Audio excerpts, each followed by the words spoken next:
particular video is in response to another video. This is the first video response that I've made on this channel.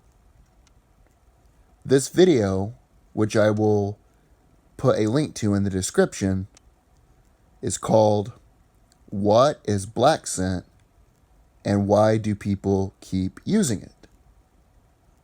This video is from PBS, aka Public Broadcasting Station. That's what I call it. The correct name is Public Broadcasting Station.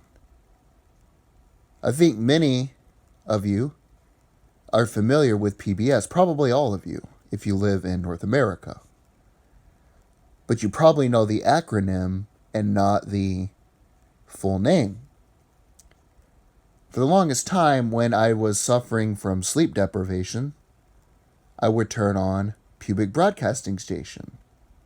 It was good for sleeping.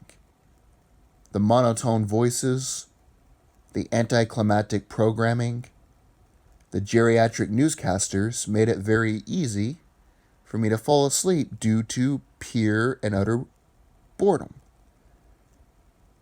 In about 10 to 15 minutes is how I would get. This video interested me based on the title. I assumed that blaccent was going to be a slang term for speaking in a black accent. I just used common sense, common reasoning. I was right. What particularly interested me in this video is my own personal experience. I noticed that in my small, white, conservative Bible Belt town where there are more church pews than people, and it's predominantly white, people would speak in a blaccent. That's what they call it. I never really had a name for it until this video came out. Kind of like, "Hey man, what's going on?" That's how I would speak. And then they would be like, "Nothing much, man. You know what I'm saying? I'm just chilling, brah." I noticed this dialect was predominantly in my age group. I'm a millennial. People above my age group did not speak with that sort of dialect on average. I don't talk to Gen Z. I don't talk to kids like that. I don't know. I noticed it was predominant from my coworkers, from other friends I have across the states, and in culture itself. When I saw the title, it intrigued me.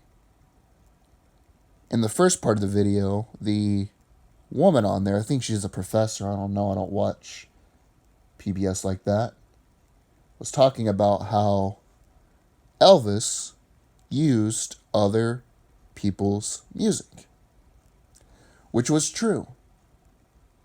However, she tried to make it about race. That's what progressives do. They take everything that is a problem and they try to apply racism, sexism, homophobia to why it happened. However, any type of music is not organic. It all originated from another type of music. Let me give you an example. James Brown, who is black, just pointing that out, that has nothing to do with race, created funk. From funk, then came disco. If you listen to early rap music, like De La Soul, Public Enemy, and others, it samples a drum beat. This drum beat is called the funky drummer. It was a drum break by Clyde Stubblefield, who was the funky drummer in James Brown's group. You also hear horn sounds, trumpet sounds, different sort of instruments that have been sampled into the music. It was all put together to create a new genre. It has nothing to do with race. Even Led Zeppelin's early music came from blues music. Crossroad Blues is what they call it, by Robert Johnson. The point I'm making is all music is not organic. It all comes from other different types of music. They blend it together in a big pot of ingredients, which creates the sound that we hear today. I'm only pointing this out because that's what's in the beginning of the video, and the whole purpose of this video is to respond to that particular video.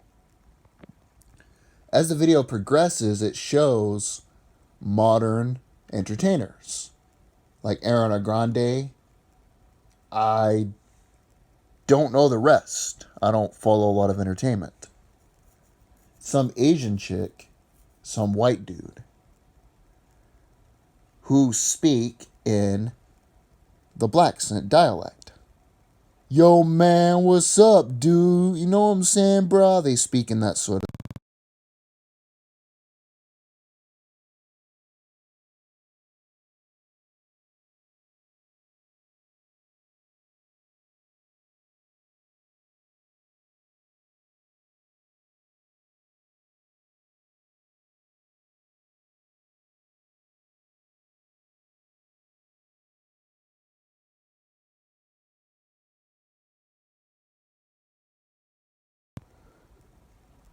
And brainwash that they're supporting racism. That's another thing liberals like to use, and progressives. That we're not consciously racist, but we are ignorant. Therefore, we talk ignorant and it comes out as racist. And that's sort of what she was implying in the video. However, no language is organic either. It originated in England. If you look at England, the lower part of England, Ireland, Scotland, Wales, it was more rural. It wasn't really modernized like the rest of the continent was by the Romans.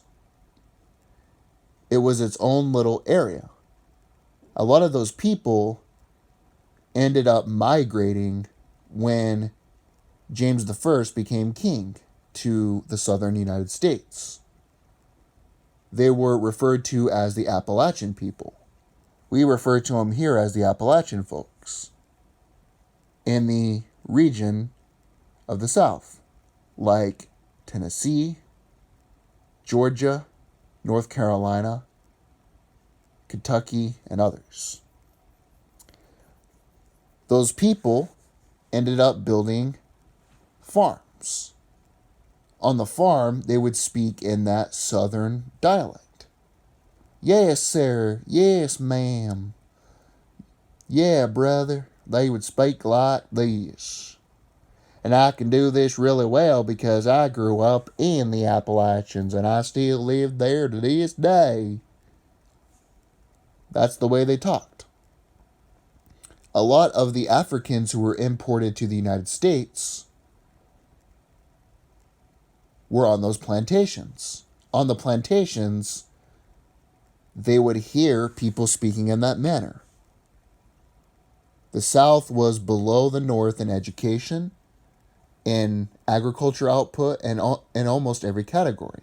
That's why they lost so bad in the Civil War. The point I'm making is, though, that language was from the antebellum South. Yes, sir. Yes, ma'am. Yes, brother. That culture, there's a book, it's called Cracker Culture. It talks about the Celtic people who lived in a different area of England.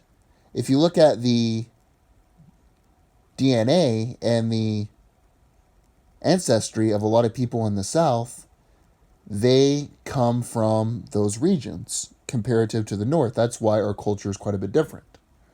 But the point I'm making is that language originated in the South. And then it became prevalent in the African American community.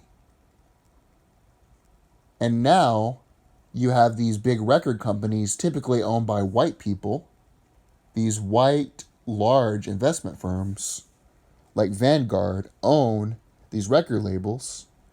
They speak like that in rap music, and then everybody speaks in that manner. You can do whatever you want. I'm not particularly angry about it. I just think it's absurd that the English language has over 170,000 words, yet you choose to use less of them to sound cool, to sound like you're hard. It has nothing to do with race, though, is my point. That's what progressives do. Instead of studying the history of the Celtic people, instead of studying migration to the southern United States, they want to attribute everything to racism.